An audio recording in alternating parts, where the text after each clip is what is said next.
Youngpreneurs Podcast, episode number 170 with your host, Victor Ahipeni. What's up, world? Another day, another podcast. And today I have James Stephan-Usypchuk, who, apart from me stuffing up his name at the beginning of this episode, I had the chance and the privilege to sit down with him and hear about how he has been called the social media conversion scientist and the Facebook ads whisperer, and what all that means. And he's created a really cool digital marketing agency. But what we really look at is not necessarily the technical aspects of creating a Facebook ad or the conversions or that side of things. What we look at is something much cooler on how he acquires clients, how he nurtures them, how he's growing his team, where his aspirations and dreams are. And we're talking six-figure clients and some really cool things that he does in the nurturing process, creating those raving loyal fans, getting the referrals, and of course about his business in itself. And it was really interesting to me, and I had some really cool takeaways, which I think you will too. And everything we talk about today, including some free training that we've got, is linked at passiveincomeyoung.com/EP170. And if you enjoy the show, make sure to leave a comment at the bottom of it, or jump over to iTunes, subscribe, rate, and review, as it helps spread the word and spread the message. In the meantime, guys, keep living life on your own terms. You're listening to the Youngpreneurs Podcast, the number one resource online for under 35-year-olds, where we chat twice a week to the most inspiring entrepreneurs in the world. We have it all. If you're looking for inspiration, guidance, or actionable tips to help you transition from that job into a business, or if you're ready to take that business to a whole new level, then this is the place to be. Get ready to live life on your own terms.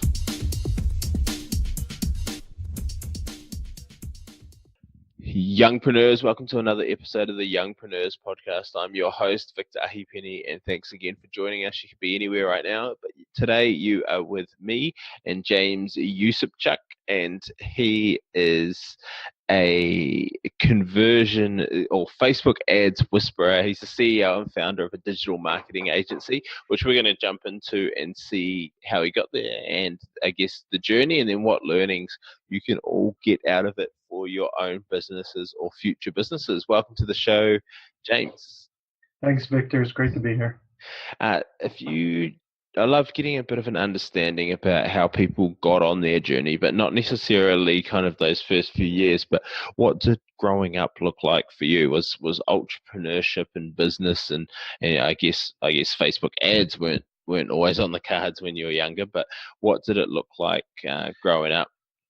Yeah, well, growing up, this is all started when I was 2 years old. I was diagnosed with Wilms tumor. It was a type of cancer, and it was actually wrapped around one of my kidneys, and I went through a lot of chemotherapy, radiation, dozens of surgeries.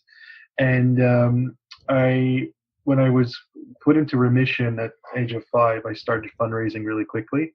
I was approached by someone by the name of Maria Reich, who had a very successful foundation. She would literally donate millions of dollars every year, and she really started me on my entrepreneur path. I didn't know it at the time, but 5 years old, going and hosting events, going after school to sell chocolates and mints and all that kind of stuff to peers and whatnot.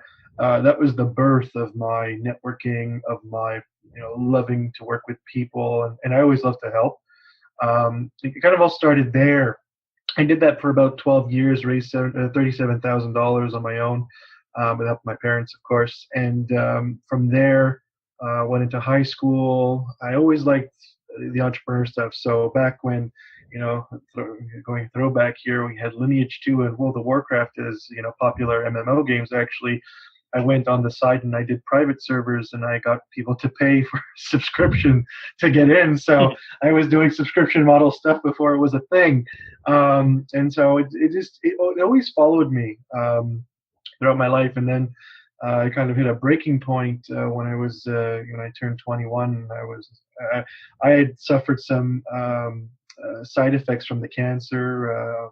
Scarred my stomach and all that, and I was put on like a lot of medication just to function, and I was living off of pills, and not opioid addiction or anything like that, but like pills just to do like basic things. And I kind of had this moment of like I'd rather die than live like this, and I had to kind of change the way I think about life, my lifestyle, what it means to be a person, what it means to be me, and rediscover who I am, what I do. And that's when I started pursuing psychology, and then psychology, and my love of people and networking naturally brought me to Twitter, and then I jumped onto LinkedIn, and then before you know it, it swallowed me whole. People were naturally like loving the tweets I was doing or the content I was promoting, and it exploded from there to something truly amazing, which was my agency. That's kind of like a real, short and sweet of how I kind of got into this role.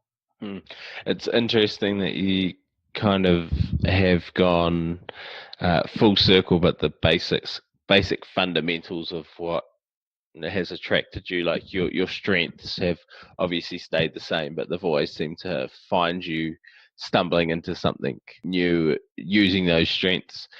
When it comes to like the study of psychology, before we kind of delve into the marketing aspects of your business itself, what have you found, or what are the most beneficial things you've found in business, and particularly the marketing side of things, that psychology's given you?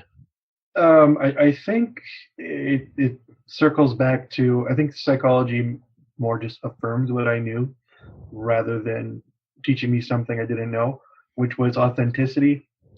People gravitate towards uh, other influencers or other celebrities or whatnot, who either are or appear to be as genuine and authentic as possible. That's kind of how I've been able to grow my business exponentially every year, by maintaining that authenticity. That authenticity of what my core values are, what's important to me, and wanting to help people, stems from the fundraising I did, stems from my young experiences as a kid. It all kind of plays through that. And so when I was in psychology, and you'd always have these people come to you saying like, I want to manipulate my customer base to buy this stuff, and I want them to do this, and I want them to do that. And what people don't realize, and what's the most important thing about psychology, is it's not about getting people to do what you want. It's about listening to what they need and understanding it, and then seeing how can you help or work with them, because that's where authenticity and being genuine comes in. And that's when you see like huge successful brands that they'll do these in, like, I don't know, these really lighthearted campaigns that just show their true colors, and that's what people love and gravitate towards. So it sounds cliche in saying that authenticity and being genuine is a psychological principle that I think is very important and carries through, but it really is extremely underrated. And I mean, it's so true, and it's quite funny, because it was something that I'd joke about in the different buzzwords that float around Facebook, particularly if you're in the entrepreneurial space.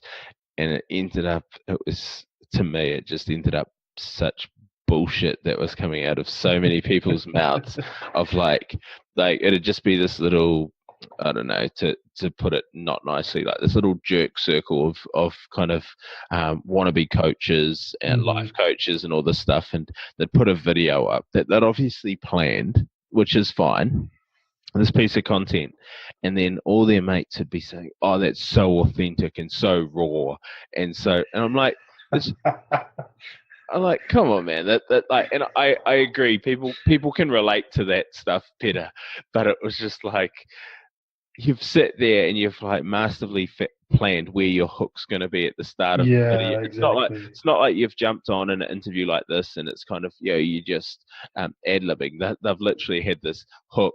They've got like this story, and then they've got a pitch at the end of it in some random Facebook Live that they just happened to do, and be all emotive and things like that. And I wouldn't say that a lot of people necessarily see through that because they don't have 10 people at once doing that on their Facebook or whatever in general. But I mean, yeah, you look at like the Dove campaign. I think it's they have Dove soap in Canada. Yeah, of course. And that one where I think they were interviewing females and stuff about, what Dove does for their skin or something like that. And something about being a woman or something like that. And it went viral, like worldwide. Yeah. And so many people could relate with the authenticity of that, which I think is a kind of a great example of you get the right thing and it's magic. So yeah, I think it's a good point about buzzwords, especially authenticity and being unique. And, like I think Brian Kramer, coined the, there's no B2B or B2C, there's only H2H, which is human to human, which is getting back to the roots of what society is and how human beings should react. I think it's also something to the effect of people trying to exploit what works without a working formula, so therefore they desensitize what being authentic means, which is important to kind of split the hair down the middle and say there's those that are authentic and those people who want to be authentic but don't know how, because they're so used to recycling buzzwords and like I can't tell you how many times I got pitched and rejected potential clients who came to us and say, oh, we want to work with you and we have this new thing for life coaches. Like, we want to push this new year, new me kind of program. And I'm like, really? This is your own unique idea? Yeah. Okay. I'll just throw it into the giant pile right behind me that has company name plus new year, new me campaign. So it's there's always going to be those kinds of people, but just because you're authentic doesn't necessarily mean you need to make up new words. I think it just means you have to be true to yourself and true to the people you're speaking to. And it's quite interesting because you kind of look at mass adoption across different platforms, and those who don't understand whatever the concept is, it doesn't have to be authenticity or whatever. You look at LinkedIn, which is a place where it's probably the only platform where it's not bad to almost directly pitch yourself in a certain way. But now there's so many people who are like, I thought you might be interested in such and such. Hey, so like it's a VA sending out a million things that are the VA hasn't spent any time understanding the person they're about to send the message to. So instead of sending it to 10 targeted people with a unique message, they've sent it to 1,000 people, and they're going to get like a 0% response. And I think that's right. I mean, LinkedIn's a whole other animal. I mean, without kind of going into the detail of our strategies and our funnels, there's a huge movement, and there's you kind of feel like there's a lot of entrepreneurs out there that are slowly peeling back the veil of this, the world of automation, and people trying to find the fast track to it. And the problem is that automation, which was once required R&D, and you actually have to know a really good coder, has become so accessible to the point where there are tons of tools out there that make it too easy and too accessible to create this false perception of authenticity. So then those are people that are not being authentic at all and just it's just a numbers game. What quality are you going to get out of that? What truly works on LinkedIn, and I get about a good 75% of my own inbound leads through LinkedIn is genuine conversation. You always have to ask, how can I help you, or how can I provide value? Like value, another buzzword. How can I give you something before I ask for something, whether it's a question or not? That authenticity works amazing, because that's what people are looking for. Looking for someone they can trust, not someone that they can buy from, because they can buy from anybody. There's 1,001 agencies out there in at least in the United States. Canada, there's maybe a couple hundred, but even then, they're a dime a dozen. And what really sets you apart is your relationship and how people see you and how trustworthy are you. And again, authenticity is what works best on LinkedIn. That's how I made my name, because I'm just a straight shooter. Whether you like me or not, I don't care. And people, that's the thing in the entrepreneurial world, is people are either going to not like you or love you. Like there's no kind of nice little soft ground, which is fine, because those who do like you are going to want to work with you. Those who don't, you're not going to change their mind generally, and that's cool. They're going to find someone who they resonate better with, and it's not something you take offense with. Like, you're not designed to like everybody in the world, which is again Absolutely. fine. And if you do like everybody, then you have to start asking questions. Yeah, exactly. You're probably turning into a yes man, which is a big problem with a lot of us. With your business itself, what did it start with, and what's it evolved to now? Well, it started with my love of data, but my love of people. So I love the networking part of it and the psychology application, like the cognitive behavior. Why do people do things? Is there a reason why someone clicked this ad versus that ad? When I realized I could A/B test, and this was before Facebook even like made it easy for you to A/B test. This was back when you had to request an ad account, like we're talking like 7, 8 years ago. Um, I just dove into it. I love the idea of trying to reach people and trying to craft messages and seeing how they would react on a paid platform. And I didn't really understand at the time just how impactful Facebook would be. I actually hated Facebook when it first came out. I was the biggest wave of breach of privacy that you could ever ask for, and then you have to you willingly like adopt to it and subscribe to it. For me it was crazy, but as it kept building and building, like when I do campaigns, or when I at the time was building my my large scale funnels and my macro view of what I want my company to be, I would always ask, where are the people going? Not where do I want to be. It's just, where's the volume? Where are the people? And it was on Facebook, and I started advertising. I started getting my hands dirty. I wasted a lot of money, of my own money, just seeing what worked and what didn't work. And then before I knew it, like just word of mouth of my case studies had been like just going through, and I got client after client after client without even actually advertising myself. And it became like what I've been known for about advertising. I was doing. I had a colleague or a good friend of mine, Owen Hemsath. He's a YouTube influencer. We worked together on a couple of projects, and he was actually the first one to call me like the Facebook ads whisperer. And I thought it was hilarious because I never really thought of it that way. But uh, when I look at my psychology background and my design background, and I applied it to ads, it was such a natural harmony that I loved working in. And I also love data. So it was kind of like this endless sandbox, this endless playground of you can have fun every day, and you see these amazing new kind of techniques develop, as you go. And I just started, piecing together different strategies and trying things out that nobody was talking about. We're talking about like retargeting before it was a thing. We're talking about sentiment analysis and creating touch points and data points to understand how does someone feel about your brand after seeing 5 or 10 ads, and that stuff just kind of naturally came into my lap as I was going. It was for me, I was looking at the psychology part of things, like what's next, it's you go from okay, they like this to how do I get them further and further and further. And that's the foundation of my business. It's everybody comes to me because they want a Facebook ads guy who has done it many times before, has seen a lot of ROI and a lot of success in it, and it's kind of just it's kind of led me to where I am today. I get public speaking gigs, and I get a lot of people knocking on our door, and we have to start refusing them because there's just there's only one of me and one of my agency, and so it's a match made in heaven for at least me.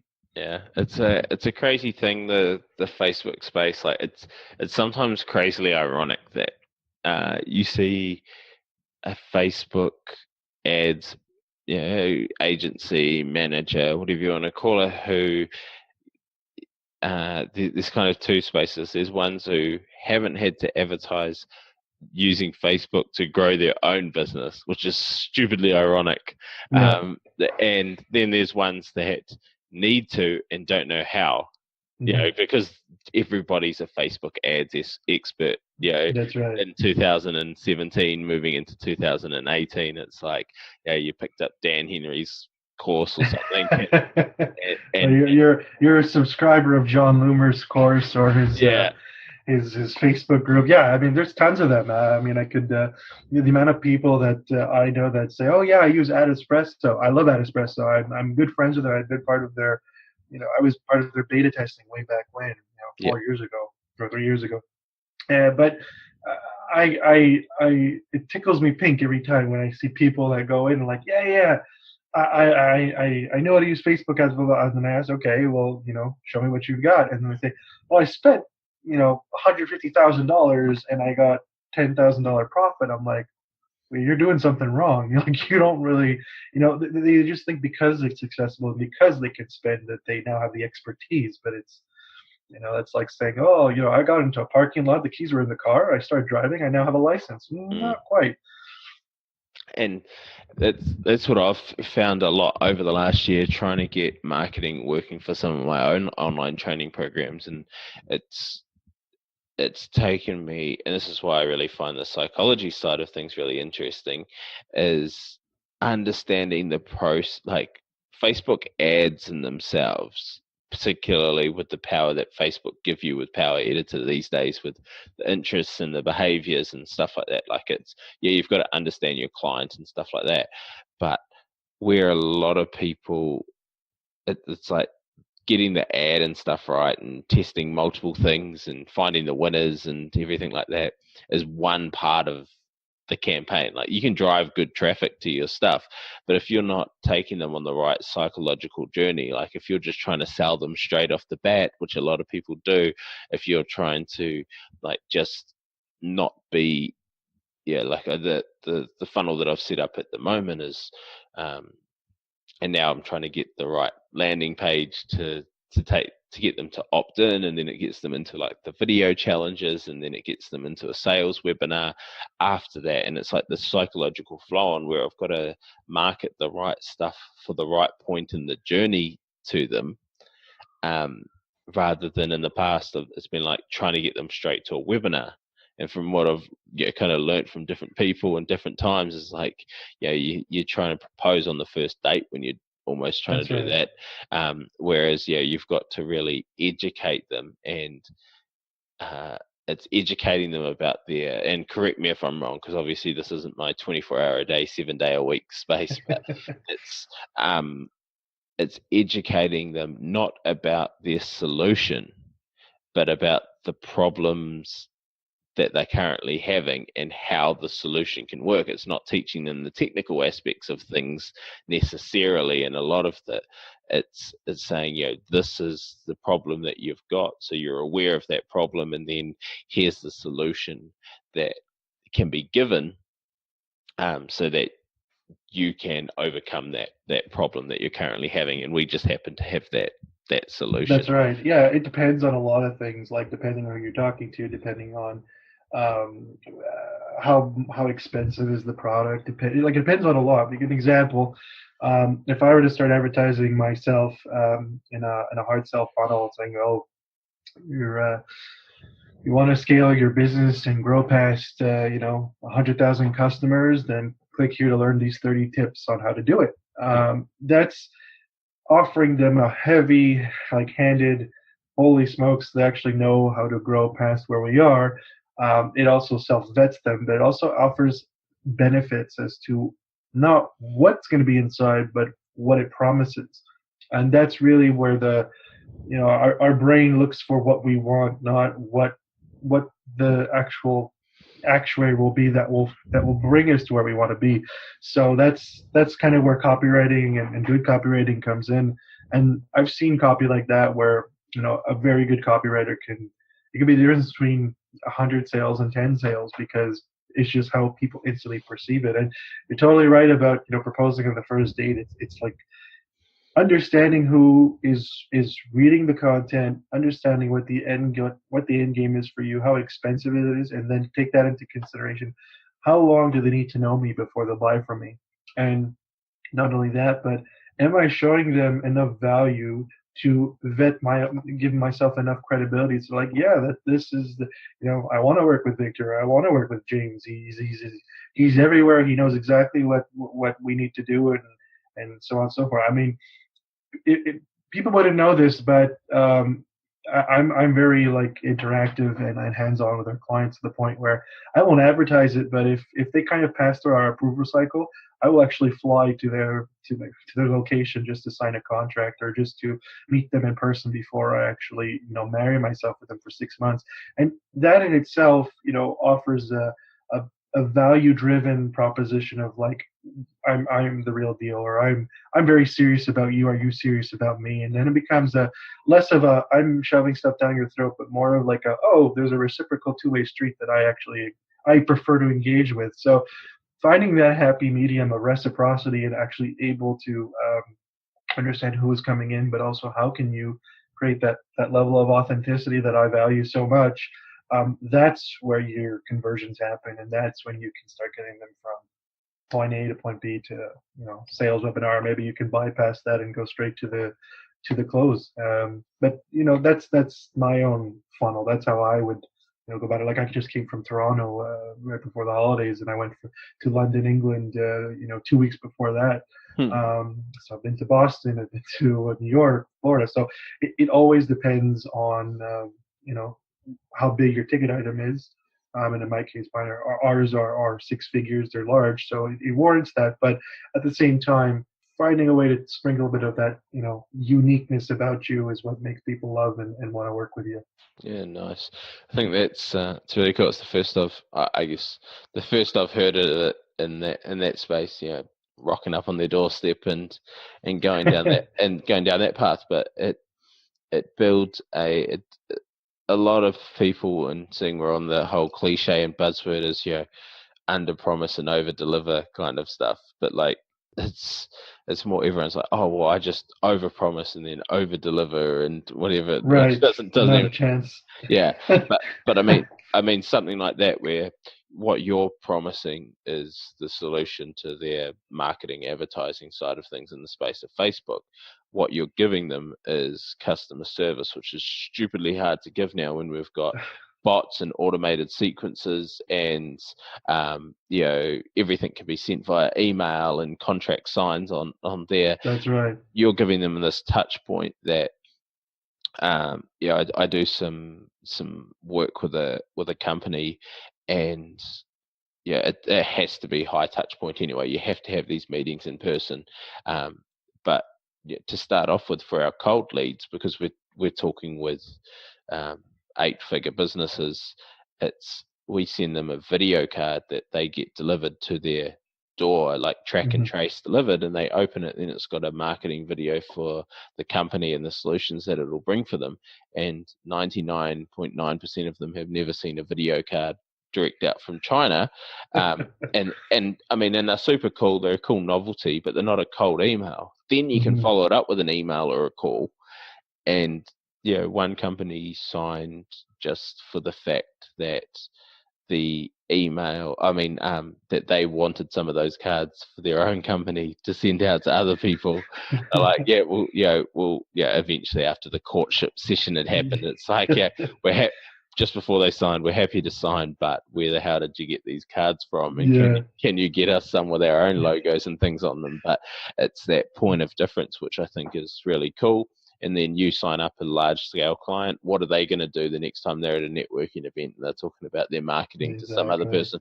They're going to talk about you, which is, it's the very the stitch in time is going to and you're going to attract the right type of clientele, I guess, the next time that someone gets referred onto you. Exactly. You've given us some awesome gems in regards to looking at the psychology and the breakdown and that side of things. When it comes to you and yourself inside the company, what is your greatest strength and what's your biggest weakness, or the thing that you maybe need to delegate or stop procrastinating on, or something like that? My greatest strength has to be being able to convince my guys to, they're all paid. Obviously, they're happy to be paid, but to convince them to buy into my big vision with the company. Right? I'm not building a charity. I'm building a for-profit company. We've grown exponentially every year. In large in part, this last year was our most successful one yet. I think we grew by like something stupid like 420%, and it's because of them. My strength is being able to find and pick the right people to do the right job, and fit them and train them and mold them into exactly who they're meant to be, and teach them how to love what they do. That's been more successful than ads, more successful than uh, any contract closing skill you have. Because if you have the right people, you can go extremely far. A lot of my friends, their business friends, like they're all saying like, oh, I need to get more operations guys and this and that. And I'm like, you absolutely do, because these guys are your they're what run your machine while you're out growing the company or going to events or representing other stuff. So it's so important, and that's one thing I'm very proud of. One thing I need to work on is maybe time management. It's a bit of, again, a cliche, but I feel like sometimes I run a mile a minute, and before I know it, I forget to eat lunch, or you know, I'm going. My fiance is giving me crap because I didn't eat the beautiful lunch she made me, or I forgot to go grab something, or I double booked myself without realizing. Those are the little intricacies that even though I have a secretary, it gets crazy sometimes. So I think it's just reminding myself of every little bit at a time, and you take baby steps until you are where you need to be. Cool. All right. So with this question, it's probably going to have a little bit of a twist just because of your history, but I'd like to know how having cancer when you were quite young had an influence onto what it is, and this answer may be the same for these two questions, or it may be different. Mm-hmm. But what's your vision, and what is success to you? Like, do they overlap? Are they the same thing, or do you have kind of a vision, and then you have a difference for what you see success as of right now in your life? So your first question was what happened? Like, how does cancer link to my success? Or Yeah, or like has it you hear a lot of these people that they have a second shot at life, but a lot of the time it's usually when they're you know 30, 40, 50 years old, and yeah, they go, oh yeah, I've got this new lease on life. Do you think that it sounds like it's obviously helped shape your life like yes. throughout there, but So I suffered through cancer in a different way than like people who go through it in the 30 and 40 or older. I remember the pain it caused, like my parents. That those are the memories that are seared inside my brain, and I'm just like, I remember my dad passing out, like his head like smashing the floor because he found out I had cancer. I remember my mom quitting her job, then living on a bootstrap budget just to make sure I can go to the hospital. That's what kind of made me realize I had to do something, even if I was like 5, 6 years old. I had to do something to give back, to help the kids that I was sitting in beds next to that didn't have the the fortune of having parents that could have been there, that they had to work. I consider myself very lucky and thankful. I had to. I felt like I had to do something to advocate for them too. So I think that was the birth of working on my own and doing stuff on my own, in the sense of fundraising and advocating, and molding my work ethic, because that was really when my motor would never stop. And truth be told, I had to start surviving for my life before I was even right before my second birthday. So I mean, that's a hard lesson to learn, and you have to kind of grow up really quick. Um, but you kind of fast forward, and that work ethic has made me successful. Talking about when I started the company, just all I did was read books and articles, and just absorb knowledge and try things, and I was just never satisfied with status quo. I always had to have a measurable something to progress, to go forward, because I knew I wanted to use it somehow. So my success, what is deemed as successful, is not profit, it's not revenue. It's at the end of the day, when I retire, or even if I retire, if I look back on my life, how many people did I help along the way? That's always been what I want to do, and what I deem as I'm a good person, and that I can actually say that I've made a positive impact on the world, even though I've had to fight my share of battles. that I think started when I was a kid because I focused right away on helping people and donating money, and even if I didn't truly understand the impact it was having, and I was just thinking about the few guys that I did know that had cancer when I was there. It had a tremendous impact on shaping my life and shaping what I want my company to represent and where I want to go. And my vision for the company is very similar. We launched last year a program called JSU Gives. It's our philanthropic charity initiative. Anybody can apply. And it basically gives our JSU Accelerator program for free for 6 months or a year, depending on the cause. We've worked with a nonprofit and a for-profit company so far in the 3 months it's been launched, and it's been great. The idea is to mentor and show them the ins and outs of marketing, digital marketing, how to grow their business, build a business plan. Maybe connect them with investors or people that lawyers, whatever they need.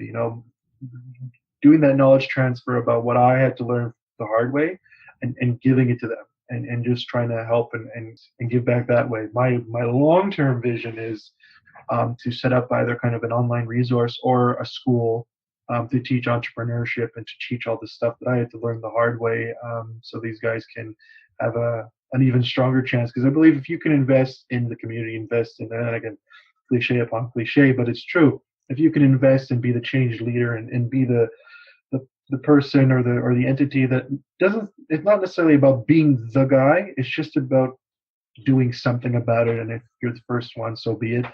So that way other companies can come in and join and develop and say, this is where my roots are.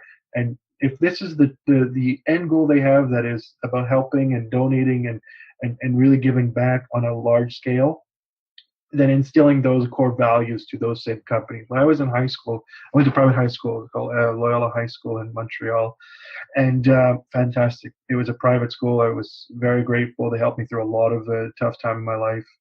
And they had this saying, it was called being a man for others. And it basically means not just to do good, but to do good with a good heart and to be a good person and to be a model citizen, even if you're 10 years old or 12 years old. So, I guess without even really realizing it, it was really embodying who I was already.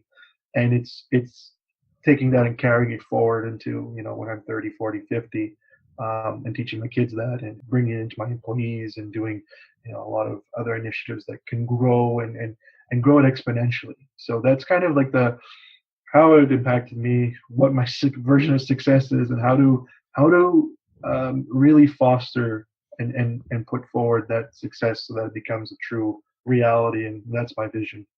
That's awesome. I love hearing it, and I wish you all the best. All the best for Thank that. you. I mean, it seems like you're well on the right journey, but obviously, with each level comes its own challenges. Um, Yes. for our last question, what's a couple of books or resources that what's the book that's had the biggest impact on you, and two, what's the one that you've enjoyed if you're an avid reader or whatnot in the last year? What's the most exciting book you've read in the last year? Uh, well, I mean, there's a lot of books. I really like the Copywriter Handbook. It's a classic if you're going to come up and write ads. Um, I don't know if Gary Vaynerchuk needs any more plugging, but Yeah. his jab right hook's pretty good. There's a couple more off the top of my head that I'm drawing a blank on, but a lot of them are like self development and how to learn not learn under pressure, but how to handle stress and just try to find a balance in your life. Those books are great. I think there's the other one, which is how to un-F yourself or something. I got Yep. that one as a gift over the holidays, and that one seems pretty good as well. Um, the books are great. I think that if you can find the time to read them, that's the challenge for me. Mm. But in terms of resources, oh, I don't know. I mean, I literally have here's my strategy for keeping up with information.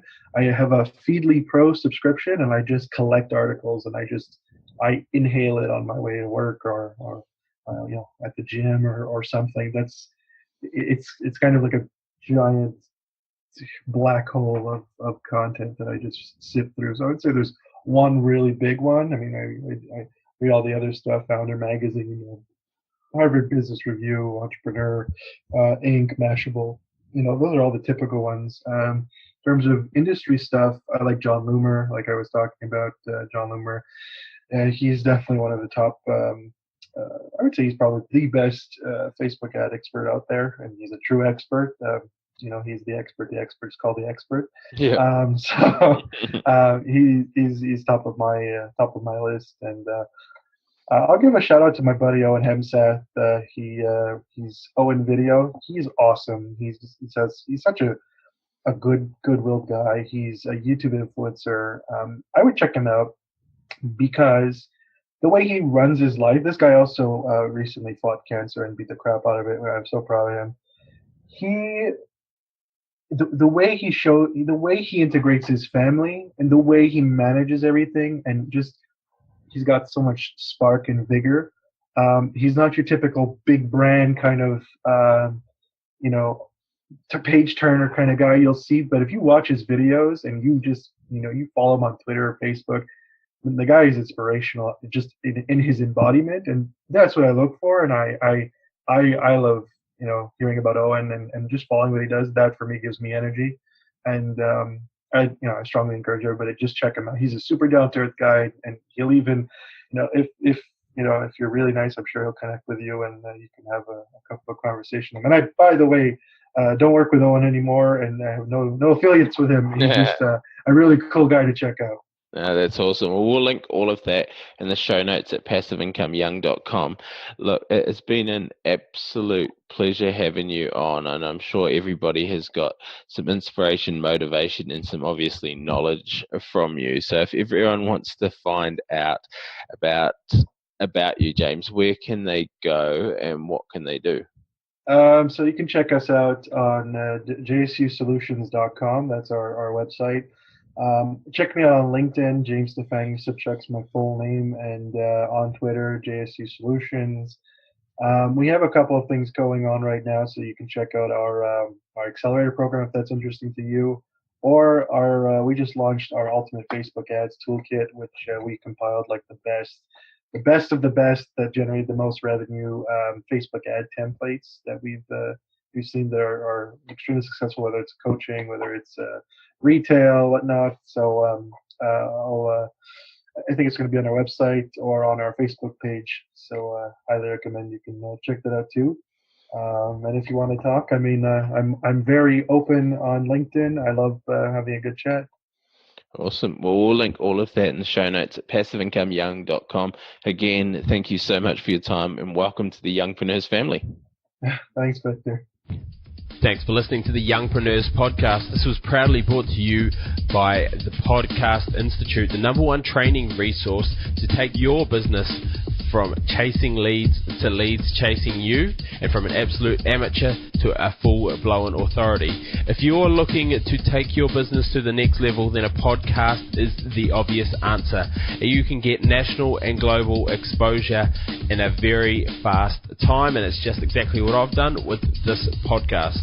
So if you want to find out more, get a checklist on how you can get started for under $60, and to find out more through a small training video that I've prepared for you all, then please check out passiveincomeyoung.com/podcast training.